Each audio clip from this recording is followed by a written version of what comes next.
Bonjour chers élèves, donc dans le cadre de cette nouvelle technique d'éducation bien d'enseignement à distance, nous vous présentons cette leçon, cette vidéo qui est destinée tout d'abord aux élèves de première année baccalauréat sciences économiques et gestion, donc qui porte sur la leçon d'économie, la période 2, intitulée la répartition et la redistribution de revenus. Donc commençons par cet exemple. Donc les ménages, le ménage Reda a reçu pendant le mois de juin 2008 les revenus suivants. Le père qui est un fonctionnaire qui touche 8 000 dirhams par mois. Donc le père et la mère disposent en commun d'un compte sur carnet auprès de la banque. Les intérêts perçus à la fin du mois de juin s'élèvent à 500 dirhams. Donc ensuite, le père est propriétaire d'un appartement qui loue à 1500 dirhams par mois. Donc il a un revenu de location de 1500. La fille qui est une étudiante à la faculté de droit perçoit une bourse trimestrielle de 2000 dirhams. Donc, et ensuite, le grand-père qui vit avec la famille reçoit une pension de retraite CIMER, Caisse interprofessionnelle marocaine de retraite, et CNSS de 3000 dirhams. Il dispose en outre d'une terre dans son village natal qui loue contre le tiers de la récolte annuelle. Donc, enfin, il y a 3 enfants à charge pour qui le père perçoit des allocations familiales de 800 dirhams par mois, c'est-à-dire 300 dirhams l'enfant. Donc, travail à faire, tout d'abord, quelles sont les formes du revenu, ou bien de revenus mentionnés au niveau de cet exemple? Et deuxième question, complétez le tableau suivant. Donc, vous essayez de remplir ou bien de relever ou déterminer le titulaire du revenu, le montant de chaque type de revenu, la nature de revenu, et ensuite la contrepartie de cette revenu, et enfin la nature de répartition de revenus. Est-ce qu'il s'agit d'une répartition primaire, c'est-à-dire est-ce que le revenu est perçu en contrepartie d'un service ou bien d'un travail, ou bien sans contrepartie, c'est-à-dire une répartition secondaire. Et troisièmement, vous donnez ou bien vous définissez la notion de revenu. Donc, corrigeons l'exercice, ou bien l'exemple précédent. Donc, pour la première question, quelles sont les formes de revenus mentionnées ou bien citées au niveau de cet exemple? Donc, les formes de revenus sont, tout d'abord, on a salaire ou bien traitement. Donc, au cours de la leçon, on va voir la différence entre la notion de salaire ou bien de traitement. On a bien sûr les intérêts, en contrepartie du compte sur carnet, le loyer, la bourse et le revenu en nature. C'est normalement un tiers de la récolte perçue par le grand-père, et la pension de retraite, et enfin les allocations familiales. Donc, pour la deuxième question, pour remplir ce tableau, donc les titulaires de revenus sont le père qui perçoit normalement un salaire, bien qui est un fonctionnaire et perçoit un salaire de 8 000 dirhams. La nature du revenu, ce sont des traitements, car c'est un fonctionnaire d'État. Ensuite, la contrepartie de ce revenu, c'est son travail, donc sa prestation de travail. Donc là, il s'agit d'une répartition primaire du revenu. Ensuite, on a le père et la mère. Ils perçoivent un revenu de 500 dirhams par mois, donc sous forme d'intérêt. Donc la nature de revenu, ce sont des intérêts. La contrepartie de ce revenu, c'est le capital, donc c'est le capital déposé à la banque.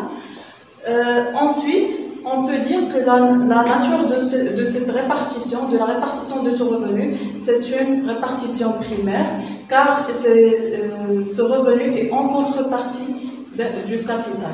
Donc ensuite, on a le père. Il perçoit le loyer, donc 1500 dirhams du loyer. Donc la nature de revenu, c'est la location bien le loyer. Ensuite, la contrepartie, c'est le capital. Donc là, on parle d'un appartement. Donc la propriété d'un appartement, il s'agit d'un capital technique. Enfin, on peut dire que la nature de cette répartition, c'est une répartition primaire. La fille qui perçoit normalement une bourse d'une valeur de 2000 dirhams, donc le montant c'est 2000 dirhams, la nature de revenu c'est une bourse. Là, normalement, la fille ou bien l'étudiante, il perçoit ce revenu sans contrepartie, donc il n'exerce aucun travail en contrepartie de cette bourse. Donc là, on parle d'une répartition secondaire. Et ensuite, on a le grand-père, il perçoit normalement 3000 dirhams comme pension de retraite. Donc, cette pension de retraite, c'est une contrepartie de sa cotisation à la CNSS et au CIMER pendant sa période d'activité. Donc, là, il s'agit bien évidemment d'une répartition secondaire. Car actuellement, le grand-père, il n'exerce pas une prestation de travail ou bien un emploi, donc il est en période d'une phase d'inactivité. Donc ensuite, il perçoit un revenu en nature, c'est le 1/3 de la récolte du terrain ou bien de la terre agricole louée normalement aux paysans. Donc la contrepartie de ce revenu, c'est le capital. Donc il s'agit ici d'une répartition primaire. Et enfin, on a le père qui perçoit normalement un revenu de 900 dirhams en contrepartie des allocations familiales. Donc la nature du revenu, ce sont des allocations familiales. Donc la contrepartie, c'est les cotisations sociales. Et enfin, il s'agit d'une répartition secondaire. Donc pour la dernière question, c'est concernant la définition du revenu. Donc comme vous voyez, le revenu est un ensemble de ressources en monnaie, soit en nature, donc perçu par un agent économique au terme d'une période donnée. Donc le revenu est versé en contrepartie du travail fourni ou du capital apporté. Donc il s'agit normalement des revenus de la répartition primaire, ou bien le revenu peut ne pas avoir la contrepartie directe. Donc là, il s'agit d'un revenu d'une répartition secondaire. Par exemple, la bourse pour les étudiants et les élèves, la pension de retraite pour les retraités, les allocations familiales, etc. Donc tous ces revenus, ce sont des revenus de transfert ou bien de répartition secondaire. Donc pour conclure, ou bien comme synthèse, les ménages participent à la production en fournissant le travail ou en apportant le capital financier ou bien technique. Ils reçoivent normalement en contrepartie un salaire, des intérêts, des loyers ou bien le loyer. Donc ces revenus sont le résultat de la participation directe à la production. Là, donc, on parle de la répartition primaire. Ensuite, on parle des revenus produits, c'est-à-dire les ménages bénéficient aussi des prestations sociales, donc les allocations familiales, les pensions, etc. Donc, ils sont des revenus sans contrepartie directe. Donc là, on parle des revenus de transfert ou bien la répartition secondaire de revenus. Donc voilà, comme première séquence ou bien comme première partie de cette leçon, on va voir la répartition primaire du revenu. Donc la répartition primaire correspond à la distribution des revenus appelés revenus primaires. Donc ces revenus constituent la contrepartie du travail fourni ou bien du capital apporté. Donc comme vous voyez, on a déjà vu au niveau du cours de l'organisation, la répartition de la richesse ou bien la répartition de la valeur ajoutée. Donc, cette valeur ajoutée se répartit aux différents agents économiques qui ont participé à la production selon leurs apports, que ce soit des apports en nature, c'est-à-dire en capital, ou bien des apports en capital, ou bien au travail. Donc, commençons par le revenu du travail. Donc, comme vous savez, on a deux facteurs. Pour la production, on a deux types de facteurs de production. Donc, on a le facteur travail et le facteur capital, et ensuite on a le facteur naturel. Donc, pour le facteur travail, ou bien là on parle du revenu travail. Donc, commençons par la définition du salaire. Tout d'abord, le salaire est une somme d'argent qui est en contrepartie normalement d'une prestation de travail ou bien d'un service, d'une prestation de travail effectuée par l'employé. Donc, le salaire est une somme d'argent versée à un salarié en contrepartie de son travail. C'est la rémunération de l'effort fourni par le travailleur. Donc, maintenant, on va voir les différentes formes du salaire. Donc, on a tout d'abord le salaire au temps. Donc, la rémunération est versée en fonction du temps du travail, c'est-à-dire soit le salarié est rémunéré soit à l'heure, ou bien à la journée, ou bien au mois, c'est-à-dire le salaire mensuel. On parle alors du salaire horaire, salaire journalier, ou bien salaire mensuel. Ensuite, on a la deuxième forme, c'est le salaire au rendement, c'est-à-dire un salaire lié à la rentabilité ou bien au rendement du salarié. Donc, il est composé essentiellement du salaire de base, proportionnel au temps et des primes attribuées en fonction du rendement. Donc, plus le salarié produit plus il perçoit normalement un salaire plus élevé. Donc, le salaire à la pièce, c'est un salaire calculé en fonction de la quantité produite, c'est-à-dire en fonction du nombre de pièces fabriquées. Donc là, le salarié est payé en contrepartie du nombre de pièces fabriquées. Donc, ensuite, on a le salaire nominal, c'est le salaire exprimé en unités monétaires reçu par le travailleur. Par exemple, M. Alaoui touche 10 000 dirhams par mois. Donc, ces 10 000 dirhams constituent un salaire nominal. Donc, il est exprimé en unités monétaires. Le salaire réel, normalement, il est lié au pouvoir d'achat. Donc, c'est la quantité des biens et services que le salaire nominal permet d'acheter. Donc, on va voir cette notion de salaire réel à travers un exemple. Donc, on passe à cet exemple. Monsieur Ahmed touchait en 2000 un salaire journalier de 100 dirhams. Donc, durant cette année, le prix d'un kilogramme de viande était de 50 dirhams. Donc, le salaire de monsieur Ahmed a passé en 2010 à 120 dirhams.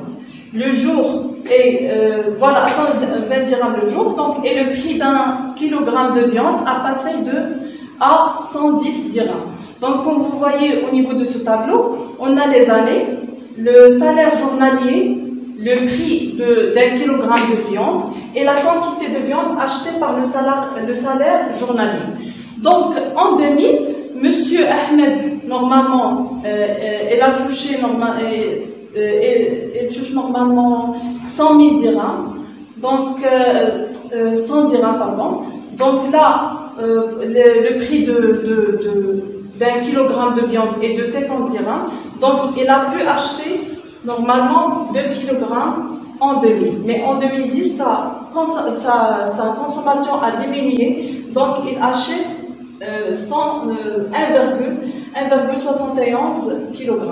Donc maintenant, on doit calculer la variation en pourcentage concernant la variation des prix et la variation du salaire. Donc, pour calculer cette variation, tout d'abord, on a normalement, pour la variation des salaires, est égal normalement au salaire en 2010, c'est-à-dire à la période, à l'instant T.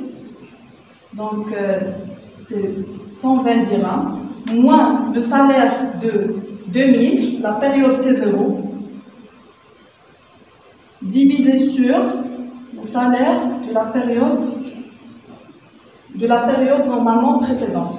Donc, la variation va donner normalement 20%. La même chose pour la variation des prix de viande. Donc, on a pour la période, bien l'instant T, c'est-à-dire en 2010, 70 dirhams, moins 50, divisé sur 50, donc 60.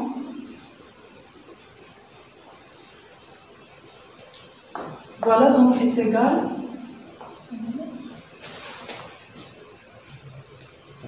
Donc la variation des prix nous donne normalement 70 moins 50, divisé sur 50, 60, est égal à 40%. Donc les prix sont variés, sont augmentés de 40% en 2010 par rapport à 2000. Et ensuite, pour la variation de la quantité de viande achetée par le salarié, on constate ici il y a une diminution, car normalement on a 1,71 kg en 2010, moins 2 kg en 2000, divisé sur 2 fois 100, donc ça nous donne moins 14,5%. Donc, on constate ou bien on peut conclure que même si normalement le salaire a augmenté, on constate une diminution au niveau de la quantité de viande achetée ou bien au niveau de la consommation de ce salarié. Donc une diminution de 14,5%. Ouais. Donc maintenant, on va voir les différentes appellations de salaire ou bien de rémunération. Donc la notion de salaire concerne essentiellement les salariés. Les noms donnés aux autres catégories socio-professionnelles sont différents. Donc les rémunérations versées aux fonctionnaires d'État sont appelées traitements. Pour les rémunérations versées aux professions libérales, comme les avocats, les experts comptables, les notaires, etc., sont appelés des honoraires. Donc ce n'est pas un salaire, mais ils sont appelés des honoraires. Donc ensuite, les rémunérations versées aux employés administratifs et au cadre des entreprises sont appelés les appointements. Et ensuite, on peut dire que si le salarié est payé en argent, on parle du salaire monétaire. Donc, s'il est payé sous forme de biens, là, on parle, ou bien d'un service, on parle de salaire en nature. Par exemple, je vous donne un exemple pour le salaire en nature. Par exemple, si l'employé ou bien si le salarié est payé en contrepartie ou bien est bénéficié en contrepartie de son rendement d'un voyage avec sa famille de 2 jours ou bien d'un week-end. Donc là, on parle d'un paiement ou bien d'un salaire en nature et pas en argent. Ou bien pour le salaire en argent, il est appelé aussi le salaire en numéraire. Donc ensuite, le salaire constitue une source de revenus pour le travailleur et une charge pour l'employeur. Pour la fixation des salaires, comme vous savez, il y a normalement, on cite 3 types de fixation. On a tout d'abord la fixation individuelle qui est faite entre l'employeur et l'employé. Donc le salaire est le résultat d'un contrat, le contrat de travail, entre le salarié et l'employeur. Ensuite, il y a la fixation conventionnelle ou bien collective. Ça veut dire quoi? La convention collective du travail est un accord relatif aux conditions d'emploi et de travail entre, d'une part, les représentants des employés, là on parle des syndicats, et d'autre part, l'employeur. Donc là, il y a une fixation de salaire entre normalement les syndicats, ou bien les représentants des employés, et l'employeur. Donc ensuite, le dernier type de fixation des salaires, c'est la fixation des salaires par l'État. Là, pour protéger les salariés contre les abus des employeurs, normalement l'État intervient pour fixer un salaire minimum pour les salariés. Là, on parle bien sûr du SMIC, c'est-à-dire le salaire minimum interprofessionnel garanti, et le SMAC, c'est au niveau d'agriculture. c'est le salaire minimum agricole garanti. Maintenant, on passe au deuxième facteur de production, c'est le facteur capital. Là, on va voir normalement le revenu du capital. Donc, comme vous savez, on a vu au niveau du cours de facteurs de production, le facteur capital, on a vu deux types de facteurs capital. On a le facteur technique et le facteur capital financier. Donc, pour le facteur capital technique, on a vu le facteur capital normalement fixe et variable. Donc, il s'agit de la rémunération du capital technique et financier. Donc, pour le loyer, on a tout d'abord le revenu comme la première forme du revenu, c'est le loyer. Là, on parle tout d'abord, on distingue entre le loyer proprement dit, c'est-à-dire c'est la contrepartie de la location d'un bien immeuble ou meuble. Par exemple, la location le loyer d'un appartement. Là, on parle du loyer proprement dit. On a bien sûr la rente financière. Donc là, c'est la somme reçue en contrepartie de la location des terres agricoles et des terrains nus. Pour la rente, là, on parle de loyer des terres agricoles ou bien des terrains nus. Par exemple, les terrains nus, par exemple, un parking. Donc, cette rémunération ou bien cette rente, il peut être soit en nature, comme on a vu au niveau de l'exemple, soit en numéraire. La redevance, c'est la contrepartie de la location des biens meubles. Les biens meubles, par exemple, la location des machines, la location des voitures. Ensuite, on a les intérêts. C'est la rémunération obtenue en contrepartie des sommes d'argent prêtées. L'intérêt dépend normalement du montant du prêt ou bien de sa durée.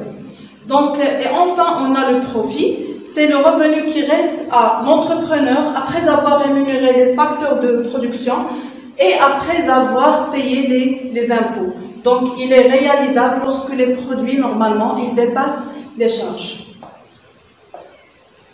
Et enfin, on va voir maintenant les inégalités des revenus. Donc, des inégalités peuvent être créées ou bien constatées après avoir fait la répartition primaire de revenus, donc au niveau des revenus distribués. Ces inégalités peuvent être normalement expliquées par plusieurs facteurs. Sont les suivants. À la fois, normalement, ils sont dus à la fois à la qualification et la compétence professionnelle. Il s'agit des disparités salariales entre les différences ou bien les différents salariés, donc qui sont dus à la différence du niveau de qualification professionnelle des salariés et en même temps de leurs compétences. Par exemple, le salaire perçu par un ingénieur, il n'est pas égal à un salaire perçu par un technicien. Ensuite, on a la différence du niveau d'activité économique entre les régions d'un même pays. Donc, comme vous voyez, on constate une disparité au niveau des régions. Par exemple, si on compare par exemple une région, par exemple la région de Casablanca, par exemple, à une autre région, là, on constate des disparités au niveau de l'activité économique de la région. Et des facteurs qui sont liés à la nature des secteurs d'activité.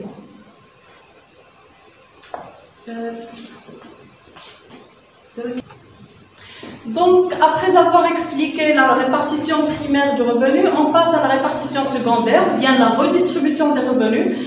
Donc, la répartition primaire, comme on a vu, il conduit à des inégalités. Donc, les pouvoirs publics procèdent à une répartition secondaire en redistribuant des revenus. C'est pour, bien sûr, atténuer ou bien réduire les inégalités sociales au niveau du pays. Donc, cette redistribution consiste à distribuer des revenus appelés revenus de transfert et ce sous forme de prestations. Cette répartition secondaire est financée essentiellement par des prélèvements. Des prélèvements, ça veut dire des déductions fiscaux et parafiscaux. Donc, tout d'abord, on va voir les prélèvements. Commençons par les prélèvements fiscaux, bien les déductions fiscales.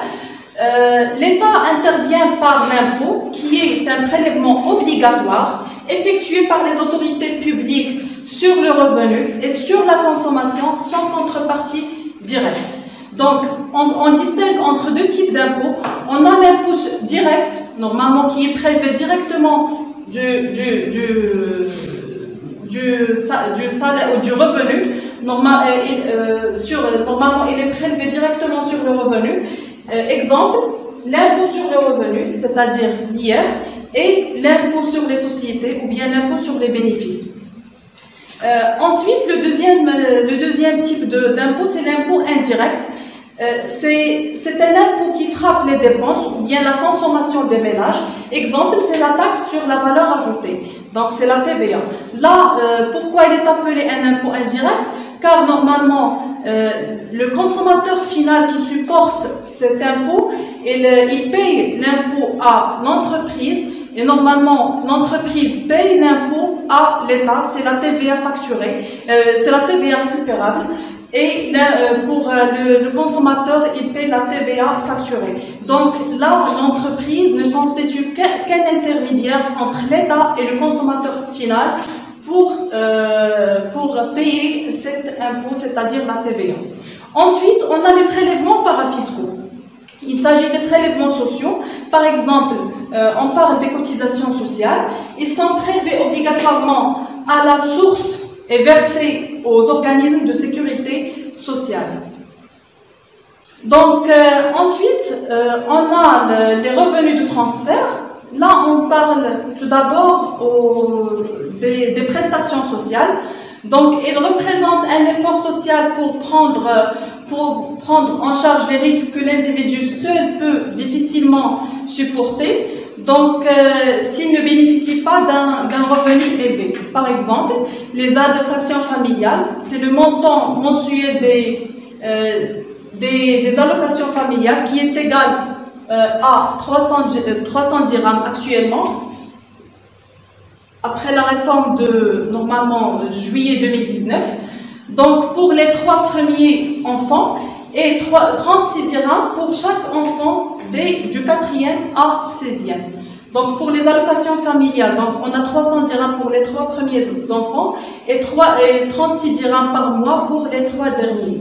Donc, les autres prestations sociales, il s'agit des indemnités de maladie, les indemnités de maternité, par exemple pour les femmes en couche, et les indemnités de décès, ce sont des prestations à court terme.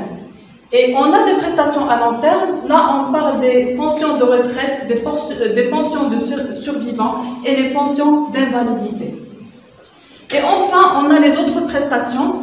Donc, il s'agit des consommations collectives, des bourses, des subventions. Ce sont des dons effectués par l'État ou bien des subventions effectuées par l'État ou bien par les associations. Ils peuvent être en nature ou bien en argent. Donc, ils n'ont pas une contrepartie directe. Ils sont donnés sans contrepartie. Donc, remarque, les organismes de la sécurité sociale au Maroc sont, tout d'abord, on cite la Caisse nationale de la sécurité sociale, c'est la CNSS. Ces bénéficiaires, ce sont le personnel du secteur privé. Le régime collectif d'allocation de retraite, RCAR. Donc, ces bénéficiaires sont le personnel contractuel des administrations publiques. Et ensuite, on a la Caisse marocaine de retraite, la CMR, pour les fonctionnaires des administrations publiques. Et enfin, on a la Caisse interprofessionnelle marocaine de retraite, la CIMR, pour le personnel du secteur privé sur une base volontaire. Donc, voilà, merci chers étudiants. J'espère que cette leçon a été bien présentée et tout. Donc, merci chers étudiants pour votre attention. Donc, j'espère que vous avez compris normalement cette leçon. Donc, je vous souhaite bon courage, préparez-vous aux examens. Donc, à la séance prochaine, Inch'Allah.